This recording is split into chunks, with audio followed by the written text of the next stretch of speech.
Hello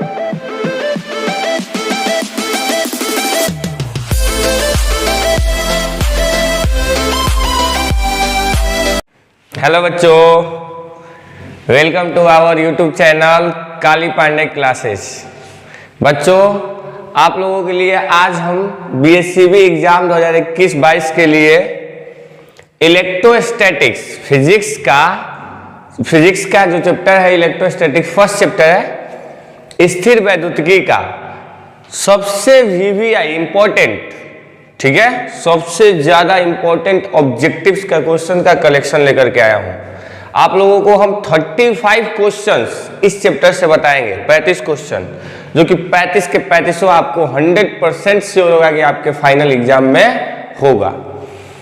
ये बच्चों में ऐसे ही नहीं बोल रहा कि ऐसे ही फेंक दिया, लंबा लंबा फेंक दिया, ऐसा कुछ नहीं है। हम लोगों का लगातार जितने पिछले साल में एग्जाम हुए हैं, हमारे यहां से बच्चे पास आउट हुए हैं, उनका टोटल क्वेश्चन मैच हुआ है, 100% मैच करता है ऑब्जेक्टिव हम लोगों का, ठीक है। तो आज हम लोग डिस्कस करेंगे इलेक्ट्रोस्टैटिक्स के ऑब्जेक्टिव्स के बारे में। 35 ऑब्जेक्टिव, वो कौन सा सौभाग्यशाली क्वेश्चन है जिनका आप लोगों को इंतजार था। आज वो घड़ी आ गया है बच्चों कि आज आप लोगों को टोटल क्वेश्चन हम दे देंगे, जिसको आप तैयार कर लीजिए, लिख लीजिए, याद कर लीजिए। लास्ट तक हमारा वीडियो देखते रहिएगा आप लोग, अंतिम तक आपको समझ में आ जाए कि नहीं यही वो क्वेश्चंस हैं जो आएंगे एग्जाम में, फिक्स है, ठीक है। तो देख, फिजिक्स का पहला क्वेश्चन आप लोगों के बीच लेकर के आने वाला हूं। मैं भी बहुत ज्यादा एक्साइटमेंट में हूं, ठीक है, आप लोग भी बहुत ज्यादा एक्साइटमेंट में हो ऑब्जेक्टिव जानने के लिए। क्या है पहला ऑब्जेक्टिव? तो देखिए आपके स्क्रीन पे लिखा हुआ होगा ऑब्जेक्टिव पहला, ठीक है। तो देखते हैं क्वेश्चन क्या है, पढ़ते हैं इसको, ठीक है। पहला क्वेश्चन है कि 1/4 पाई ऑफ साइलेंट नॉट का मान कितना होता है, ठीक है। तो 1/4 पाई ऑफ साइलेंट नॉट अगर इलेक्ट्रोस्टैटिक्स में बात किया जाए तो कहां से आता है भाई? यहां देखो, F is directly proportional to coulomb के नियमानुसार Q1 × Q2 बाई R² होता है। और F जब प्रोपोर्शनलिटी का साइन हटता है, समानुपाती का चिन्ह हटता है, तो F बराबर क्या जाता है? K × Q1 Q2 by R², जो हम लोग जानते हैं कि K किसके बराबर होता है? 1/4 पाई एप्सिलॉन नॉट के बराबर होता है। K का मान कितना होता है बच्चों? तो 9 × 10 के पावर 9 न्यूटन मीटर स्क्वायर पर कूलम स्क्वायर के बराबर होता है, ठीक है। देख लीजिए आप लोग, तो 1/4 पाई एप्सिलॉन नॉट का मान कितने के बराबर हो गया? 1/4 पाई एप्सिलॉन नॉट का मान 9 × 10 के पावर 9 न्यूटन मीटर स्क्वायर प्रति कूलम स्क्वायर, ठीक है बच्चों। तो आपका ए ऑप्शन सही हुआ इस हिसाब से, ठीक है। अब आते हैं बच्चों सेकंड क्वेश्चन पे। सेकंड क्वेश्चन आपका है विद्युतीय द्विध्रुव आघूर्ण का मान होता है, ठीक है। तो विद्युतीय द्विध्रुव आघूर्ण का मान एसआई पद में पूछा है, एसआई मात्रक के पदों में। एसआई मात्रक के पदों में क्या होता है? कूलम मीटर होता है, क्योंकि आप लोग भी जानते हो विद्युत द्विध्रुव आघूर्ण है। P बराबर होता है, सेकंड क्वेश्चन बात करते हैं बच्चों, P बराबर Q × 2L। Q का मात्रक क्या होता है? कूलम। लंबाई का मात्रक क्या होता है? तो सेंटीमीटर या मीटर।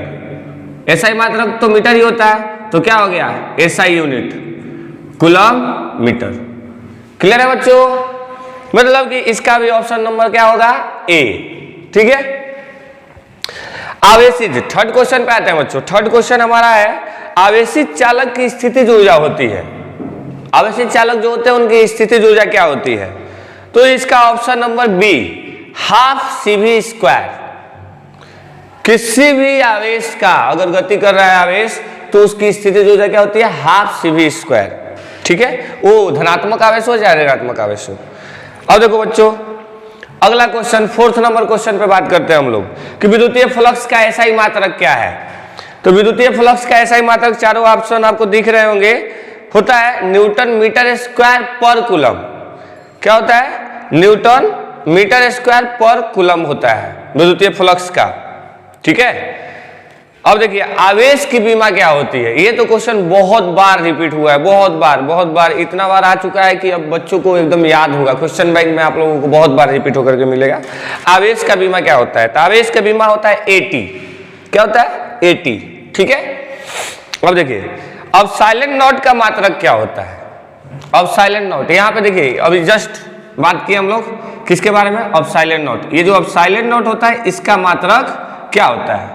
आपको चारों ऑप्शन दिए हुए हैं, तो यहां पर होगा fermi per metre square, b option. B option बहुत सही जवाब है इसका। ठीक है, या फर्मी के टर्म में दिया होगा, फैराडे के टर्म में दिया होगा। चेक कर लेना है कि किस टर्म में दिया हुआ है, क्या लिखा हुआ है। किसी गोलीय पृष्ठ के अंदर प्लस क्यू आवेश रख दिया जाए। क्वेश्चन नंबर 7 बच्चों, किसी गोलीय पृष्ठ के अंदर यदि प्लस क्यू आवेश को रख दिया जाए तो संपूर्ण पृष्ठ से निकलने वाले विद्युतीय फ्लक्स कितना होगा? तो अगर किसी भी विद्युतीय फ्लक्स में आप पृष्ठ के अंदर, गोलीय पृष्ठ के अंदर, गोलीय पृष्ठ है 7 नंबर क्वेश्चन है आपका, गोलीय पृष्ठ के अंदर आपको क्या रख देना है? अंदर में अगर आपको बोला जाए कि प्लस क्यू आवेश रख दिया गया, प्लस क्यू आवेश यहां पर, ठीक है, तो आपसे पूछा जा रहा है संपूर्ण पृष्ठ से निकलने वाले विद्युतीय फ्लक्स का मान कितना होगा। मतलब फाई का मान आपसे पूछा है, तो फाई का मान क्या हो जाएगा? क्यू बटा अब साइलेंट नोट। क्योंकि फ्लक्स के अंदर रखो चाहे फ्लक्स के गोलीय पृष्ठ के अंदर रखो चाहे बाहर रखो, ठीक है, क्या होगा? कुल विद्युतीय फ्लक्स Q इंटू 1 बटा अब साइलेंट नोट के बराबर होता है फॉर्मूला से। फाई किसके बराबर होता है? Q इंटू 1 बाई अब साइलेंट नोट। यही तो गॉस का प्रमेय है, इसी को हम लोग क्या बोलते हैं? गॉस का प्रमेय। गॉस के प्रमेय से ही सिद्ध होता है। ठीक है, आते हैं बच्चों क्वेश्चन नंबर 8 पर। क्वेश्चन नंबर 8 हम लोगों का क्या है? विद्युतीय क्षेत्र का मात्रक है। तो देखिए विद्युतीय क्षेत्र का मात्रक जो होता है न्यूटन प्रति मीटर ऑप्शन में दिया है, वोल्ट प्रति मीटर, ये आपका वोल्ट मीटर स्क्वायर डायन पर सेंटीमीटर दिया है, तो इसका ऑप्शन होगा बी। क्या होगा? बी ऑप्शन होगा। ठीक है, आते हैं बच्चों 9 नंबर क्वेश्चन पे। किसी आवेशित खोखले गोलाकार चालक के विद्युतीय तीव्रता का मान, विद्युतीय तीव्रता का मान कितना होता है? खोखला गोला है, क्या है? खोखला गोला के चालक के अंदर में पूछा है, चालक का विद्युतीय तीव्रता का मान क्या होता है? तो 0 होता है। इसका क्या होता है? 0। बच्चों तो आगे बात करते हैं क्वेश्चन नंबर 10 पर। क्वेश्चन नंबर 10 क्या है कि एक आवेशित चालक का क्षेत्र आवेश घनत्व सिग्मा है, मतलब क्षेत्र आवेश घनत्व का मान दिया हुआ है, डेंसिटी का मान कितना दिया है? सिग्मा दिया हुआ है। ये क्षेत्र आवेश घनत्व है, आवेश घनत्व। इसको हम लोग सरफेस चार्ज डेंसिटी भी बोलते हैं। क्या बोलते हैं? Surface charge density. ओके बच्चों, सरफेस चार्ज डेंसिटी का मान दिया हुआ है, सिग्मा है। इसके पास विद्युत क्षेत्र का मान कितना होगा? ठीक है, तो विद्युत क्षेत्र का मान आपका ऑप्शन नंबर 2 होगा, sigma by 2 of silent note. Sigma by 2 of silent note. क्यों होगा? क्योंकि आप जब एप्लीकेशन ऑफ गॉस थ्योरम पढ़ रहे होगे तो ये फॉर्मूला हम लोग डिराइव करते हैं, sigma by 2 of silent note का। क्षेत्र पर जब किसी भी गोलीय पृष्ठ पर क्या रहता है कि पृष्ठ के बाहर किसी भी बिंदु पर अगर रहता है आवेश तो यहां से दूरी मापा जाता है, यहां से, और इसका जब फॉर्मूला डिराइव करते हैं हम लोग तो आता है sigma by 2 of silent note. ठीक है, मुक्त आकाश की परावैद्युता क्या होती है? क्वेश्चन नंबर 11 बच्चों, मुक्त आकाश की परावैद्युता, तो इसका ऑप्शन नंबर आपका होगा सी, 8.85 गुने 10 के पावर -12 फैराडे। ठीक है, ये आपका क्वेश्चन नंबर 11 का आंसर हो गया सी। क्वेश्चन नंबर 12 बच्चों क्वेश्चन नंबर 12 है कि एक स्थिर कूलम, इसको इंग्लिश में बोला जाता है एक इलेक्ट्रोकूलम, बराबर कितना कूलम होता है? इलेक्ट्रोस्टैटिक कूलम बराबर कितना? इसका ESU में बोला जाता है 3 × 10 to the power 9 कूलम होता है। ए ऑप्शन आपका सही होगा। कौन सा सही होगा? Option number A. ओके, अब आते हैं सबसे इंपॉर्टेंट क्वेश्चन बच्चों। ये 5 बार आ चुका है एग्जाम में। कितने बार? 5 बार, 5 टाइम्स एग्जाम में पूछे जा चुके हैं कि कूलम्ब बल क्या है। बताओ, ये क्वेश्चन इतना ज्यादा इंपॉर्टेंट है कि आप इसको एकदम दिमाग में सोते जागते उठते बैठते हमेशा याद रखना है। ग्रुप में डिस्कशन करना तो इसी को डिस्कस करना है। इलेक्ट्रॉन पर आवेश होता है, इलेक्ट्रॉन पर कौन सा आवेश होता है? तो इलेक्ट्रॉन पर आवेश का मान होता है 1.6 इंटू 10⁻⁻19 कूलम्ब। एक क्वेश्चन नंबर 14 है बच्चों। 15 नंबर क्वेश्चन क्या है? अचालक आवेशित गोले के पृष्ठ से केंद्र की ओर जाने पर, मतलब कि अचालक आवेशित गोला है, उसके पृष्ठ से केंद्र की ओर जाने पर विद्युत क्षेत्र का मान क्या होता है? तो देखिए, कभी भी पृष्ठ के केंद्र की ओर जाइएगा, नजदीक जाइएगा, तो जैसे जैसे आप नजदीक जाओगे, मतलब देखो इधर ये गोला है, अब आप मान लीजिए इसका केंद्र बिंदु ये है। क्वेश्चन नंबर ये आपका है 15 नंबर क्वेश्चन है। आप यहां पर आवेश है, मान लीजिए प्लस क्यू चार्ज है।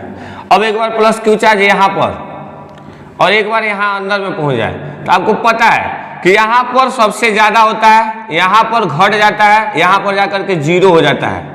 तो जैसे जैसे हम लोग नजदीक आ रहे हैं, पास वो आने लगे जरा जरा, याद है ना? तो जैसे जैसे वो क्या होगा, पास आएंगे, गड़बड़ हो जाएगा, 0 हो जाएगा, 0। बुद्धि काम करना भ्रष्ट हो जाएगी बुद्धि। यहाँ पे क्या हो जाएगा? एकदम खत्म हो जाता है। तो ए ऑप्शन आपका हो जाएगा इस हिसाब से सही कि घटता है। क्या होता है? घटता है बच्चों। ठीक है। किसी कुचालक पदार्थ का परावैद्युतांक नहीं हो सकता है। कुचालक का परावैद्युतांक का मान कभी भी नहीं हो सकता है। क्या? अनंत। किसका होता है बच्चों? धातु का। धातु का परावैद्युतांक अनंत हो सकता है, लेकिन कुचालक का पदार्थ का नहीं हो सकता। कुचालक को अचालक भी हम लोग बोलते हैं। क्या बोलते हैं? अचालक, नॉन कंडक्टर। नॉन कंडक्टर का कभी भी परावैद्युतांक अनंत नहीं हो सकता है, इसलिए ऑप्शन नंबर डी आपका सही है। ठीक है बच्चों, अब हम लोग बात करते हैं क्वेश्चन नंबर 17। क्वेश्चन नंबर 17 क्या है? परावैद्युता की, परावैद्युता जो है उसका एसआई मात्रक क्या होता है? तो परावैद्युता का एसआई मात्रक होता है कूलम्ब स्क्वायर प्रति newton metre square. Coulomb square प्रति newton metre square. A option आपका सही है। देखिए क्वेश्चन नंबर 18, किसी अचालक पदार्थ के गोले को आवेश देने पर वह वितरित होता है कहां पर? तो आपका ए ऑप्शन दिया है सतह पर, सतह के अंदर। ठीक है। और पूछा है किसी केवल भी तरह, कुछ केवल भीतर बोला है। क्या बोला हुआ है इसमें? केवल भीतर। और डी नंबर पे बोला है एनओटी। तो इसका मतलब होगा कि ये देखिए, न तो सतह पर होता है, न अंदर में होता है, न और अंदर में भी, मतलब भीतर भी नहीं होता है। तो ये क्वेश्चन का आंसर ऑप्शन जो दिया है एक भी सही नहीं है इसमें। तो ये आपका क्या हो जाएगा? NOT. NOT, none of this, इनमें से कोई नहीं। ठीक है। ये आपका मतलब ऑप्शन ही सारे गलत दिए हुए हैं। ठीक है।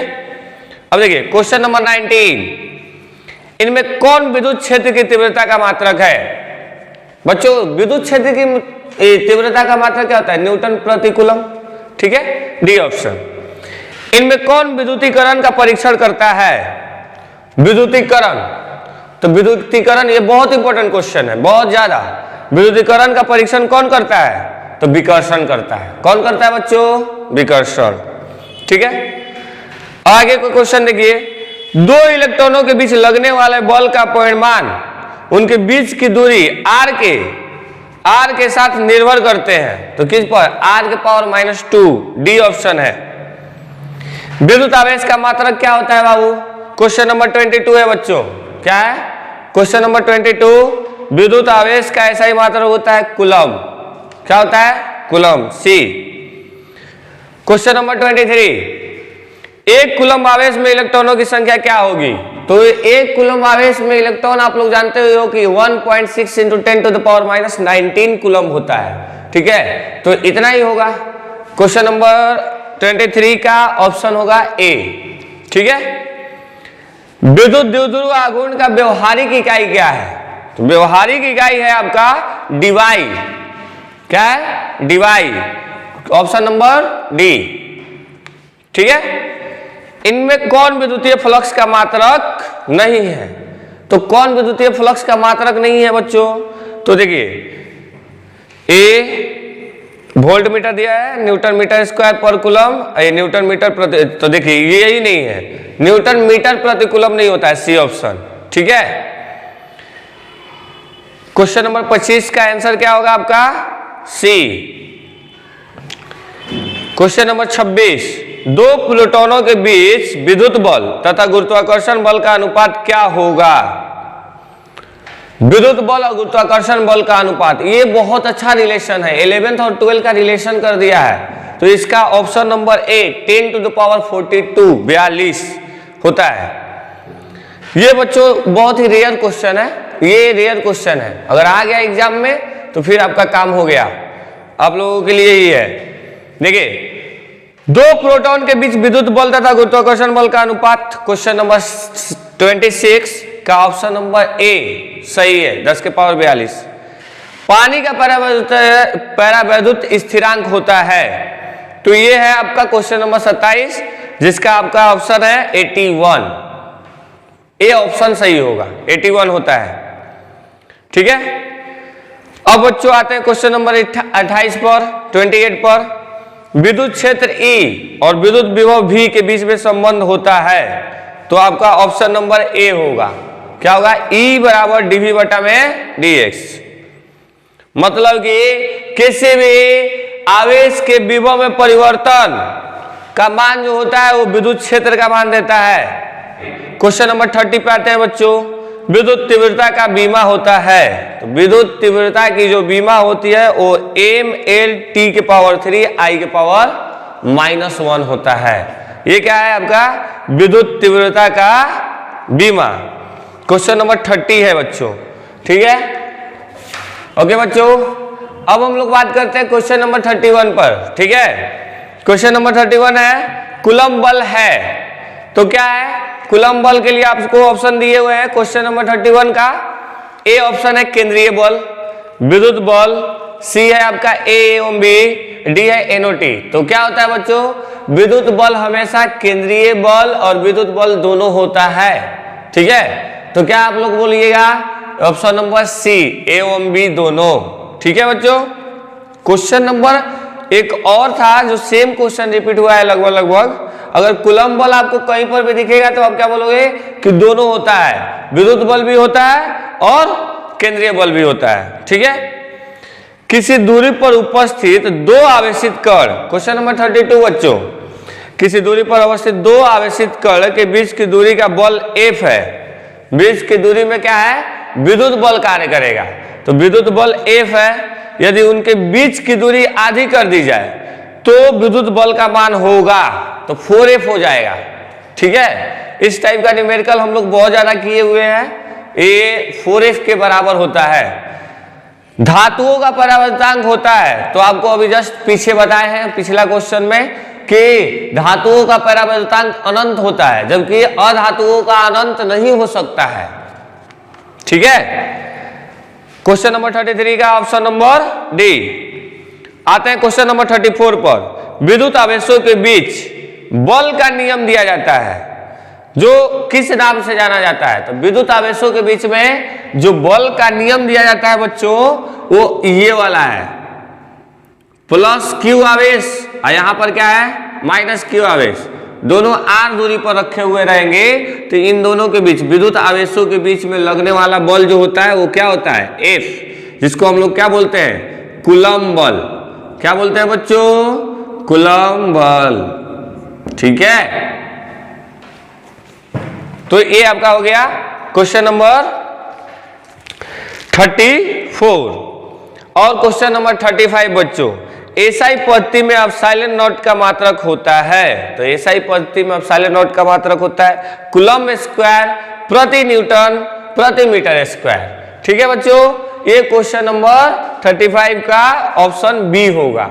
ठीक है बच्चों, देखिए ये विद्युत क्षेत्र जो हम लोग का आज का वीडियो था वो क्या है कि आपका विद्युत क्षेत्र, electric field and electric charge पर बेस्ड था। इलेक्ट्रिक चार्ज पर, electric field and electric charge, विद्युत क्षेत्र एवं विद्युत आवेश पर आधारित था आज का वीडियो। मतलब कि विद्युत क्षेत्र और विद्युत आवेश के ही क्वेश्चन 35 क्वेश्चंस आप लोगों के बीच में मैं लेकर के आया था।